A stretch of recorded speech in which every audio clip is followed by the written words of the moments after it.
نحمد و نصلی علی رسول الکریم اما بعد فاعوذ باللہ من الشیطان الرجیم بسم اللہ الرحمن الرحیم۔ السلام علیکم ورحمۃ اللہ وبرکاتہ۔ عزیز طلبہ و طالبات، میں امید کرتی ہوں آپ لوگ خیر و عافیت کے ساتھ ہوں گے۔ اللہ تعالی ہم سب کو اپنے حفظ و امان میں رکھے، آمین یا رب العالمین۔ جیسے کہ بچوں، سورہ البقرہ مکمل ترجمے کے ساتھ اپلوڈ کر دی گئی ہے، وہ تمام ویڈیوز آپ نے دیکھنی ہیں تاکہ آپ کے لیے ایکسرسائز کرنا بہت زیادہ آسان ہو جائے۔ سورہ البقرہ سبق نمبر 1 آیات 1 تا 39۔ وجہ تسمیہ اور تعارف۔ اس سورت کا نام سورہ البقرہ ہے۔ بقرہ کا مطلب ہے گائے۔ اب اس کا نام بقرہ کیوں رکھا گیا ہے؟ کیونکہ اس کی آیت 67 تا 73 میں ایک قاتل کی نشاندہی کے لیے بقرہ یعنی گائے کے ذبح کرنے کا واقعہ مذکور ہے، اسی وجہ سے اس کا یہ نام بھی رکھا گیا ہے۔ سورہ بقرہ مدینہ منورہ میں نازل ہوئی ہے، مدنی سورت ہے۔ یہ قرآن کریم کی سب سے زیادہ لمبی سورت ہے، طویل سورت۔ اس میں ہدایت، نفاق، احکام شریعت، امت مسلمہ کی ذمہ داریوں کا جامع بیان ہے۔ اس کے علاوہ بہت سے مواعظ اور قصص بھی بیان کیے گئے ہیں۔ اس میں اس حقیقت کو بہت اچھے سے بیان کیا گیا ہے کہ قیامت تک کے جتنے بھی انسان ہوں گے ان کے لیے قرآن مجید اور صاحب قرآن یعنی نبی صلی اللہ علیہ وسلم کی کامل اتباع بہت ضروری ہے۔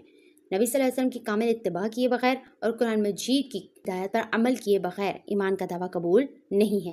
قرآن مجید کی سب سے زیادہ جو طویل آیت ہے، طویل سورت تو یہی ہے، سورہ البقرہ۔ اب جو طویل آیت ہے یعنی سب سے لمبی جو آیت ہے وہ بھی سورہ بقرہ کی آیت ہے، جسے آیت دین کہتے ہیں، اور یہ 282 آیت ہے سورہ البقرہ کی۔ اس کے علاوہ قرآن مجید کی تمام آیتوں کی سردار آیت الکرسی وہ بھی اسی صورت میں موجود ہے، آیت نمبر 255۔ اس صورت کے بنیادی مضامین آپ کو سارے معلوم ہونے چاہیے، لیکن پیپر کے حوالے سے آپ کو کم از کم 10 مضامین لازمی آنے چاہیے۔ اس کے بنیادی مضامین کیا ہیں؟ قرآن کریم سے ہدایت پانے والوں کے اوصاف، منافقین کے علامات، ان کے مضموم کردار کی وضاحت، قرآن مجید کی عظمت اور دعوت، انسان کا شرف اور ذمہ داری، بنی اسرائیل کے لیے خصوصی ہدایات، بنی اسرائیل پر انعامات، ان کی ناشکری کی سزا، بنی اسرائیل کی عہد شکنی، حکم الہی پر عمل کرنے میں ٹال مٹول اور ان کے ہیلے بہانے، بنی اسرائیل کے عوام اور علماء کی حالت زار، شریعت پر جزوی عمل کی سزا، بنی اسرائیل کا نبی صلی اللہ علیہ وسلم سے حسد، بنی اسرائیل کی جبرائیل علیہ السلام سے دشمنی، رسول صلی اللہ علیہ وسلم کی بارگاہ کا ادب اور تورات کے بعد احکامات کے نزول کی حکمت، یہودیوں اور عیسائیوں کا مسلمانوں سے راضی نہ ہونا، حیات سیدنا ابراہیم علیہ السلام، ان کی آزمائشوں اور کامیابیوں کی مبارک داستان، ملت ابراہیمی کی وضاحت، تحویل کعبہ اور تحویل امت کا بیان، صالح معاشرہ تیار کرنے کا نبوی کار طریقہ، نبیوں کا طریقہ، رائے حق میں قربانیوں کا تقاضا، قلبی ایمان کے حصول کا طریقہ کار، بنی اسرائیل کے عوام اور علماء سو کی گمراہی، نیکی کا جامع تصور، ماہ رمضان، قرآن مجید اور روزے کا بیان، اللہ تعالیٰ کی راہ میں قتال اور انفاق کا حکم، پورے اسلام پر عمل کرنے کا حکم، جنت کا راستہ مشکل اور کٹھن، ساری چیز کو بیان کیا گیا ہے۔ کافروں کے جرائم کی سنگینی سزا، خواتین سے متعلق مسائل، طلاق کی اقسام، رخصتی سے پہلے جو طلاق ہے اس کے مسائل، مال کے بجائے علم کی اہمیت، روزے قیامت، شفاعت کی حقیقت، حیات بعد الموت، موت کے بعد کی زندگی، انفاق فی سبیل اللہ کی فضیلت، اس کے آداب، اس کا بہترین مصرف، سودی لین دین کی جو مذمت کی گئی ہے اس کے بارے میں، قرض کے بارے میں اہم ہدایات ہیں، عظیم الشان دعاؤں کا تحفہ۔ سورہ بقرہ کی فضیلت و اہمیت۔ نمبر 1، اپنے گھروں کو قبریں نہ بناؤ، ذکر و تلاوت سے گھروں کو خالی نہ رکھو، بے شک شیطان اس گھر میں داخل نہیں ہوتا جس میں سورہ بقرہ کی تلاوت کی جاتی ہے۔ 2 روشن صورتوں یعنی سورہ بقرہ اور سورہ آل عمران کو پڑھا کرو، کیونکہ وہ دونوں قیامت کے دن اس طرح آئیں گی جیسے بادل ہوں یا جیسے پرندوں کی 2 صف بستہ جماعتیں ہوں، وہ اپنے پڑھنے والوں کے لیے شفاعت کی تکرار کریں گی۔ اگلا ہمارے پاس ہر چیز کا ایک کوہان ہوتا ہے، اور قرآن کریم کا کوہان یعنی چوٹی سورہ البقرہ ہے۔ چوتھا ہے ہمارے پاس جو شخص بھی سورہ بقرہ کی آخری 2 آیات رات میں سونے سے پہلے پڑھے گا اس کا یہ کفایت کر جائے گی، ٹھیک ہے۔ سورہ البقرہ پڑھا کرو، اس کا پڑھنا باعث برکت اور چھوڑنا باعث حسرت اور بدنصیبی ہے۔ اور اہل باطل کون لوگ ہیں؟ جادوگر، کاہن اور مکار لوگ، ان کا اس پر بس نہیں چلتا، یعنی اس شخص پر بس نہیں چلتا، اس شخص کا فریب اس شخص پر اثر نہیں کرتا جو سورہ بقرہ کی تلاوت کرتا ہے۔ سورہ البقرہ کی ایکسرسائز دیکھتے ہیں۔ علم و عمل کی باتیں، اس پہ آپ نے عمل کرنا ہے۔ اللہ تعالیٰ انہی لوگوں کو گمراہ کرتا ہے جو اللہ تعالیٰ کے وعدے کو توڑتے ہیں، قطع رحمی کرتے ہیں اور زمین میں فساد مچاتے ہیں۔ تو اس کا یہ مطلب ہے کہ اللہ تعالیٰ کے وعدے کو نہیں توڑنا چاہیے، قطع رحمی نہیں کرنی چاہیے اور زمین میں فساد نہیں مچانا چاہیے۔ سیدنا آدم علیہ السلام کی فضیلت اور شرف کی ایک وجہ یہ بھی ہے کہ اللہ تعالیٰ نے آپ علیہ السلام کو تمام چیزوں کے اسماء یعنی نام اور ان کی حقیقتوں کے علم سے نوازا، اور اس بنا پر انہیں ملائکہ پر امتیازی حیثیت فرمائی تھی۔ انسان کی عظمت اس بات میں ہے کہ بھول و خطا ہو جانے پر فوراً توبہ کرے اور اللہ تعالیٰ کی طرف رجوع کرے، جو بہت توبہ قبول کرنے والا اور نہایت رحم کرنے والا ہے۔ الفاظ معنی ہمارے پاس ریبہ شک، المفلحون کامیاب ہونے والے، غشاوتن پردہ، مستہزئون مذاق کرنے والے، اغاءت اس نے روشن کیا، بکمن گونگے ہیں، اندادن شریک، الحجارت پتھر، ینقضون وہ توڑتے ہیں، یحییکم وہ تمہیں زندہ فرمائے گا، یسفقو وہ بہائے گا، ابا اس نے انکار کیا، ینفقون وہ خرچ کرتے ہیں، ختمہ اس نے مہر لگا دی، السفہاء بے وقوف، نارن آگ، ثمم بہرے ہیں، السوائق کڑک، فاتو تو تم لے آؤ، بعوضتن مچھر، یمیتکم وہ تمہیں موت دے گا، جاعل بنانے والا، عرضہم اس نے انہیں پیش کیا، کلا تم دونوں کھاؤ۔ درست جواب کا نشان لگانا ہے۔ السفہاء اس کے کیا معنی ہے؟ بے وقوف، اغاءت روشن کیا، ثمم بہرے ہیں، بکمن گنگے ہیں، بہرے گنگے، فلا تجعلوا پس نہ تم بناؤ للہ اللہ کے لیے اندادن کوئی شریک، تو اس میں کس چیز سے منع کیا گیا ہے؟ شرک کرنے سے منع کیا گیا ہے۔ وقودھا اور ایندھن اس کا، الناس لوگ ہیں، والحجارۃ اور پتھر ہیں۔ اس آیت کی روح سے جہنم کا ایندھن کون لوگ بنیں گے؟ کون بنیں گے؟ کیا چیز بنیں گے؟ انسان اور پتھر۔ مثلا مثال، ما بعوضتن ایک مچھر کی اور جو کچھ اس کے اوپر ہے، اس میں کس چیز کی مثال بیان ہوئی ہے؟ مچھر کی۔ ابا انکار کیا، واستکبر اور تکبر کیا، اس میں شیطان کی برائیاں بیان ہوئی ہیں۔ کون سی برائیاں؟ انکار کرنا اور تکبر کرنا۔ مختصر سوالات کے جوابات ہیں، لا ریبہ نہیں کوئی شک، فیہ اس میں ہدن ہدایت للمتقین پرہیزگاروں کے لیے۔ آیت کریمہ میں قرآن کریم کے کون سے دو اوصاف بیان ہوئے ہیں؟ جیسے کہ بچوں اگر آپ نے ترجمہ بہت اچھے سے کیا ہوا ہے تو دیکھیں ترجمہ پڑھتے ہی آپ کو سوال کا جواب اسی میں مل جائے گا، ٹھیک ہے؟ جواب دیکھتے ہیں ہم۔ اس آیت کریمہ میں اللہ تعالیٰ نے قرآن کریم کے دو عظیم اوصاف بیان فرمائے ہیں۔ پہلا یہ کہ اس میں کسی قسم کا شک و شبہ نہیں، اور دوسرا یہ کہ یہ متقی لوگوں کے لیے کامل ہدایت کا سرچشمہ ہے۔ یہی کتاب انسان کو دنیا و آخرت کی کامیابی کا راستہ دکھاتی ہے۔ اگلا سوال ہے ہمارے پاس، ختم اللہ علی قلوبہم وعلی سمعہم وعلی ابصارہم غشاوہ۔ آیت کریمہ میں کفار کے متعلق کیا بیان ہوا ہے؟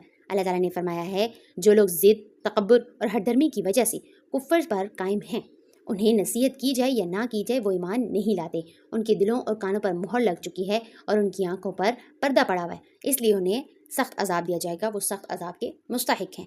ختم اللہ مہر لگا دیا اللہ تعالیٰ نے، علی قلوبہم ان کے دلوں پر، وعلی سمعہم اور ان کے کانوں پر، وعلی ابصارہم اور ان کی آنکھوں پر، غشاوۃ پردہ ہے۔ اگلا سوال ہے، وَإِذَا لَقُوا الَّذِينَ آمَنُوا قَالُوا آمَنَّا وَإِذَا خَلَوْا إِلَىٰ شَيَاطِينِهِمْ قَالُوا إِنَّا مَعَكُمْ إِنَّمَا نَحْنُ مُسْتَهْزِئُونَ۔ آیت کریمہ میں منافقین کا کیا طرز عمل بیان ہوا ہے؟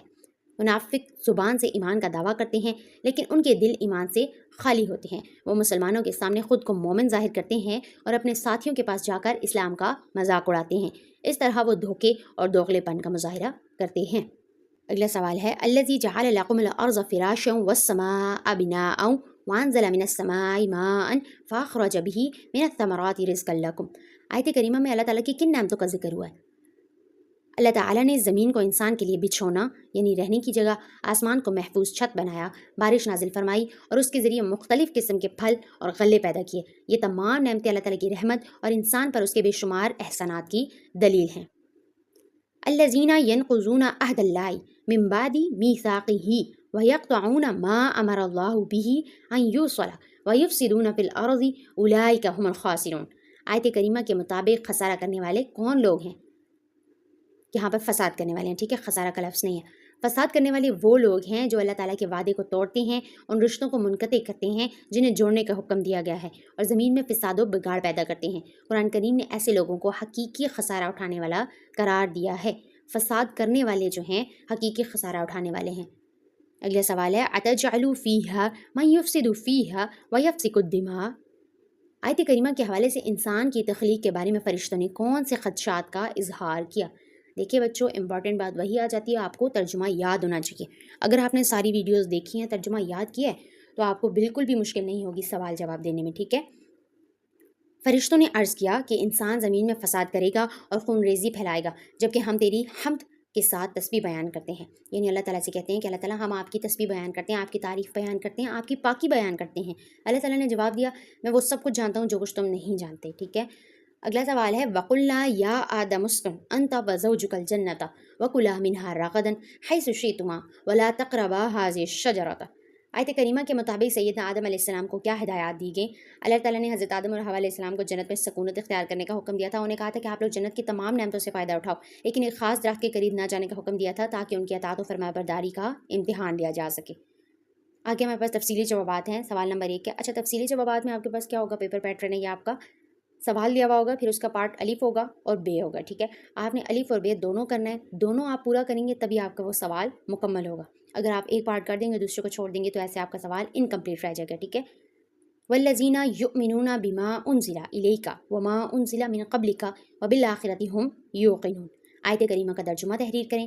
والذین، اور وہ لوگ، یؤمنون جو ایمان لاتے ہیں، بما انزل اس کے ساتھ جو نازل کی گئی، الیک آپ کی طرف، وما انزل اور جو کچھ نازل کی گئی، من قبلک آپ سے پہلے، وبالآخرۃ اور آخرت کے ساتھ، ہم یوقنون وہ یقین رکھتے ہیں.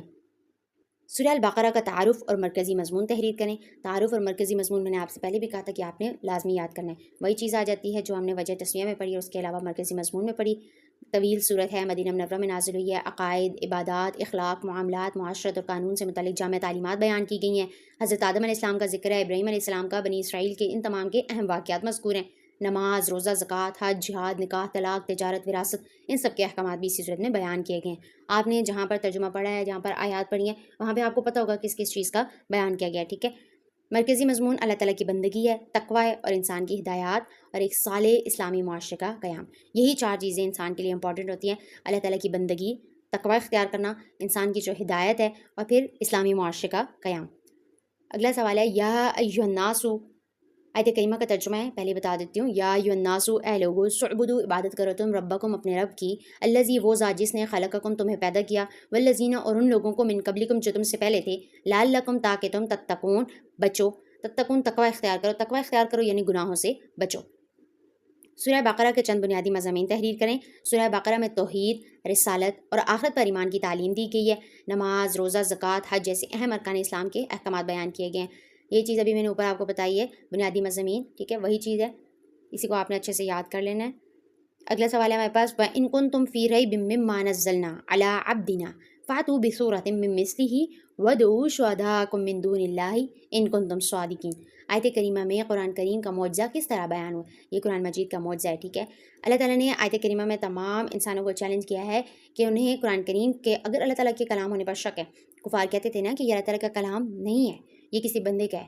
اس طرح کی وہ باتیں کرتے تھے کہ نبی صلی اللہ علیہ وسلم نے خود سے بنا کر لے کر آئے ہیں. تو اللہ تعالیٰ نے فرمایا اگر تمہیں اس بات کا شک ہے کہ یہ میرا کلام نہیں ہے تو اسی جیسی ایک صورت بنا کر لاؤ. آپ کو پتہ ہے کہ جو عرب کے لوگ تھے، جو کفار تھے، ٹھیک ہے، وہ بہت بڑے بڑے عربی کی زبان کے، مطلب عربی میں بہت زیادہ ماہر تھے. ٹھیک ہے، لیکن پھر بھی وہ قرآن کریم جیسی ایک صورت یا ایک حرف تک نہیں بنا کر لا سکے تھے. تمام انسانوں اور جنوں کو اس چیز کا چیلنج کیا گیا تھا، لیکن کوئی بھی مل کر، مطلب انسان اور جن مل کر بھی ایسا کچھ بھی نہیں کر سکے. اور یہ اس بات کا ثبوت ہے، اس بات کی دلیل ہے کہ آج تک قرآن کریم کے ایک حرف میں رد و بدل نہیں ہو سکا. اور یہی قرآن کریم کا زندہ اور ہمیشہ رہنے والا معجزہ ہے. وَعَلَّمَ آدَمَ الْأَسْمَاءَ كُلَّهَا ثُمَّ عَرَضَهُمْ عَلَى الْمَلَائِكَةِ فَقَالَ أَنبِئُونِي بِأَسْمَاءِ هَؤُلَاءِ إِن كُنتُمْ صَادِقِينَ. آیت کریمہ میں اللہ تعالیٰ نے فرشتوں پر سیدنا آدم علیہ السلام کی فضیلت کس طرح واضح فرمائی ہے. اللہ تعالیٰ نے حضرت آدم علیہ السلام کو تمام اشیاء کے نام اور ان کا علم عطا فرمایا جو ان کی عظیم فضیلت تھی. پھر انہی اشیاء کو فرشتوں کے سامنے پیش کر کے ان کے نام پوچھے، لیکن فرشتے جواب نہیں دے سکے تھے اور انہوں نے اپنی لا علمی کا اعتراف کیا تھا. اس کے بعد آدم علیہ السلام نے اللہ تعالیٰ کے سکھائے ہوئے تمام نام بتا دیے تھے. اس طرح اللہ تعالیٰ نے واضح فرمایا کہ علم انسان کی سب سے بڑی فضیلت ہے. اسی فضیلت کی بنا پر فرشتوں کو آدم علیہ السلام کے سامنے سجدہ تعظیمی کا حکم دیا گیا تھا. انبیاء علیہ السلام کو پہلے سجدہ کرنا جائز تھا اور یہ سجدہ سجدہ تعظیمی ہوتا تھا. بچوں ایکسرسائز ہماری کمپلیٹ ہو چکی ہے. آگے ہمارے پاس آ جاتی ہے سرگرمیاں. ٹھیک ہے برائے طلبہ، یہ 2 سرگرمیاں ہیں، یہ آپ نے کرنی ہے خود. توبہ کے حوالے سے سیدنا آدم علیہ السلام اور اماں حوا علیہ السلام کی دعا تلاش کریں اور ترجمے کے ساتھ زبانی یاد کریں اور اسے پڑھنے کا معمول بنائیں. یہ آپ نے اپنے پاس لکھنی ہے. انشاءاللہ جب ہمارے تمام اسباق ہو جائیں گے تو آخری سبق میں ساری سرگرمیاں آپ کو بیان کروں گی، لیکن اس سے پہلے آپ نے خود تلاش کر کے لکھنی ہیں. یہ آپ کا اپنا ٹیسٹ ہوگا. ٹھیک ہے. سورہ البقرہ کے آغاز میں مذکور 3 طبقات، متقین، کفار اور منافقین کی بیان کی گئی خصوصیات لکھیں. یہ آپس میں مباحثہ کرنا ہے لیکن آپ نے اپنے پاس لکھنی ہے. ٹھیک ہے. یہ چیزیں آپ کے MCQs میں آتی ہوتی ہیں. آگے ہدایات برائے اساتذہ کرام، یہ چیز میں آپ کو بیان کرتی ہوں. سب سے پہلے ہے سیدنا آدم علیہ السلام اور ابلیس کے واقعے کے اہم نکات. اللہ تعالیٰ نے آدم علیہ السلام کو عزت عطا فرمائی، فرشتوں نے اللہ کے حکم سے سجدہ کیا آدم علیہ السلام کو، ٹھیک ہے۔ ابلیس نے تکبر کیا اور نافرمان بن گیا۔ آدم علیہ السلام سے غلطی ہوئی تھی مگر انہوں نے فوراً توبہ کی تھی، جس سے اللہ تعالیٰ نے قبول کر لیا تھا۔ اس کا یہ مطلب ہے تکبر انسان کو ہلاکت کی طرف لے جاتا ہے، جبکہ توبہ کامیابی کا ذریعہ ہے۔ سبق آموز نکات کیا ہیں آپ کے پاس؟ ہمیشہ اللہ تعالیٰ کی اطاعت کرنی چاہیے، تکبر سے بچنا چاہیے۔ دیکھیں شیطان نے تکبر کیا تھا، غلطی ہونے پر فوراً توبہ کرنی چاہیے۔ آدم علیہ السلام نے فوراً توبہ کر لی تھی۔ سچائی اور نیکی کی راہ اختیار کرنی چاہیے، شیطان کے بہکاوے سے ہوشیار رہنا چاہیے۔ قرآن مجید کی ہدایت پر عمل کرنا کامیابی کا راستہ ہے۔ قرآن مجید کی ہدایات کیا ہے؟ نماز پڑھیں، اپنا روزہ رکھیں، اپنا آپ زکوٰۃ وقت پر دیں، ٹھیک ہے۔ جو صاحب استطاعت ہیں وہ حج کریں، ذکر و اذکار کیا کریں، تسبیحات پڑھا کریں، یہی ہمارے لیے کامیابی ہے۔